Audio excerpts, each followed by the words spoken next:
শিক্ষক ব্যবস্থাপনা মেনু সর্বপ্রথম অপশনটি আপনি পাবেন শিক্ষকদের তালিকা। শিক্ষকদের তালিকায় আসলে আপনার যদি ইতিমধ্যে শিক্ষক যুক্ত করা থাকে, সেই শিক্ষকদের সকল তালিকা এখানে চলে আসবে। এখানে আছে বোনাস অপশন। আপনি যদি এই বোনাস অপশনে ক্লিক করেন, বোনাস বাটনে, সেক্ষেত্রে ওনার কাছে যে কোনো ধরনের বোনাস দিতে পারবেন। যেমন তৈরি এখানে ব্লকিং সিলেক্টেড হয়ে আছে কোন ফান্ড থেকে আমরা বোনাসটা দেব।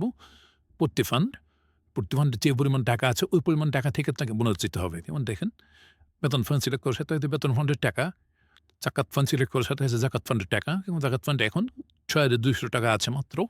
সেক্ষেত্রে আপনি তাকে অবশ্যই ৬,২০০ টাকার ভেতরেই বোনাসটা দিতে হবে। যেমন ৬,২০০ টাকা থেকে আমরা ৫,০০০ টাকা আমরা বোনাস দিয়ে দিলাম। উদ্দেশ্য, আমরা কোন উদ্দেশ্যে বোনাসটা দিচ্ছি লিখে দিলাম ঈদের জন্য বোনাসটা দিচ্ছি ২০২৬ সংরক্ষণ করে নিলাম। ঈদ ২০২৬-এর এই বোনাসটা এখানে চলে যাবে এবং আপনি এখান থেকে চাইলে ক্লিক করে ওনার মান্থলি সিটটা প্রিন্ট করে নিতে পারবেন যে ওনাকে ঈদের বোনাস দেওয়া হয়েছে ৫,০০০ টাকা।